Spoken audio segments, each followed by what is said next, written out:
Hello everyone and welcome to Alt VR. Today I'm going to give you my review of the PlayStation VR2. So I did a few videos about the PlayStation VR2 about 3 months ago, but it wasn't really a full review. We were just showing the mirror effect. We're going to talk a little bit more about that today, but not too much. And since then I just didn't release anything. And the reason for that is quite simply that, and this of course is my review, I haven't been using it that much, unfortunately, and we're going to be discussing why. I just want to mention that when reviewing a product, a product is not just what it is what it becomes, or how it is experienced by us with our different backgrounds, preferences, hang-ups and whatever. And I have a very heavy PC that I've been using for VR for a long time. That impacts how I see it. And I have a hang-up for the mirror. So first of all, I'm just going to be describing the mirror effect. But what I wanted to say is that although this wasn't the product for me, that doesn't mean that it won't be the product for you. Because there are a lot of great things about this head-mounted display. I'm going to get into that first. But first, the mirror aspect. It looks like this, and what it is an unevenness in the brightness of each pixel in the display. That means that if you have just a lot of colors, they are not going to be the same or be experienced the same by you. And this is an issue because when we're moving our heads in VR to look around in the environment, of course, the environment is being updated, which means that it is dynamic. It changes when we look around. What does not change is the mirror effect itself. We are noticing at exactly the same place in our sort of field of sight, the individual sort of uniqueness or the unevenness of the light, the mirror effect, basically. And the reason for this is because it's a feature of the screen. It's not a feature of the environment that the screen is representing.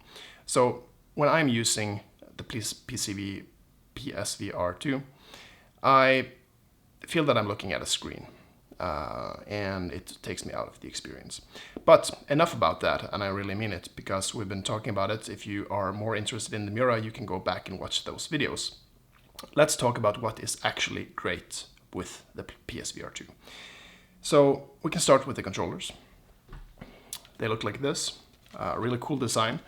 They are basically impossible to to equip while you are in VR because you try to use it like this or like this, or but they are really, really good. The tracking is very decent, but it's the adaptive triggers and the haptics that really make this shine out. So if you are playing Pavlov, for instance, which I've been doing quite a lot, we even did a few streams here at this channel while I was testing it out, and you have a loaded gun, you can feel it because you can't really push in the trigger. It's not like this. It really is sort of trying to stop you. It has resistance.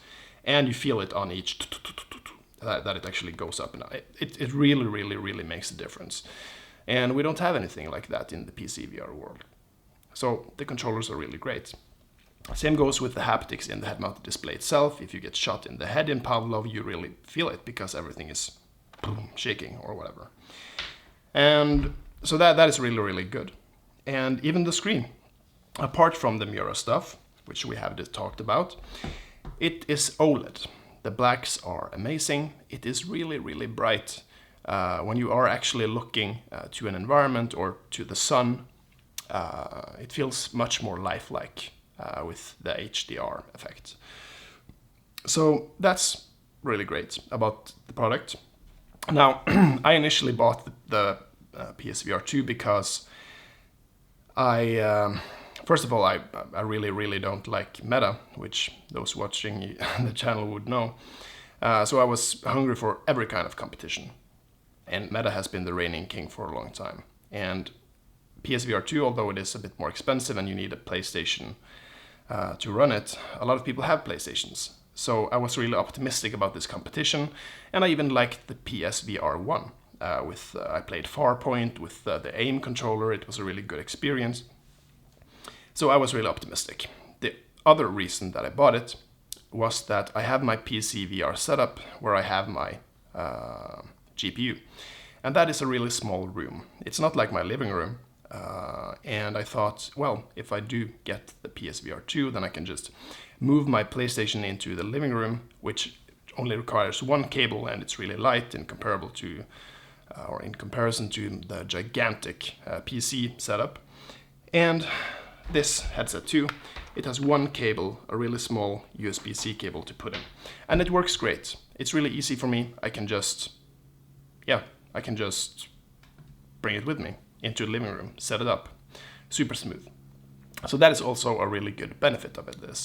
It's really 2 cables for an entire high-quality VR setup. So what else is great? Well, the lenses are good. They are Fresnel lenses, but they are good. They are really nice. They're better than Oculus's or Meta's, and even they are quite good. So that is some other positive things. And if we shift a bit over to the negative again, there wasn't really any games that I wanted to use. Especially those games would, I guess, have to be really good to sort of drag me into that world and sort of see beyond the mirror effect, which was troublesome for me. So yeah, I'm not using the product. That doesn't mean you won't be using it, but I am not using it. So there is another factor here, which is that I recently got a new PSVR headset that I have been using actually quite a lot. And in comparison to that also, which is the HTC Vive XR Elite, it's a really, really small headset. What I notice when I'm using this or the Meta Quest at work, I work as an XR developer, is that both this and the Oculus Quest, they seem so heavy. They're so big, so if you turn your head, it's like you turning your head and then 100 milliseconds later the headset sort of comes swapping by and you get all this force. So that is something that I am thinking about, but I have to say it's way more comfortable than an Oculus Quest, because you have this thing that goes across the forehead, really, really evens the weight distribution.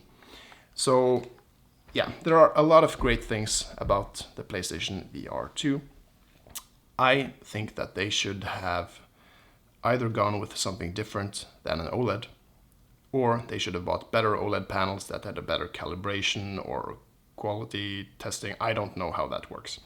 But the mirror effect is what makes me not use this product, as well as that they don't really have this great selection of games. There was this Horizon game which I bought. I regret buying it. It was expensive and I haven't played it. And it does look quite gorgeous, but it is so much reprojection, like asynchronous reprojection. And if you are basically just taking your controllers and taking them up and down, then you can see that it looks blurry. And this is because basically every second frame is being synthetically generated based on the previous frame to actually get the 90 images per second or whatever. So yeah, just my loose thoughts on the PSVR 2 to sort of wrap up and actually get that review out. I'm not sure if I'm going to return it or not. I might try because I have a dead pixel anyways. I just hope, or if I sell it I would worry, that they do release a really, really good first-person shooter for this game, because the controllers are amazing for it. Yeah. So, for what it's worth, that was my review. If you would like to see more hardware reviews in the future, I keep them honest. People don't send things to me. So, yeah, then you can subscribe to the channel. We are also going to release a video on the HTC Vive XR Elite very soon. So thanks for watching. Hope that you got something out of it. Be sure to watch other people's reviews as well. Don't just take my word for it. It might be different for different people. So thanks for watching, and I'll see you around.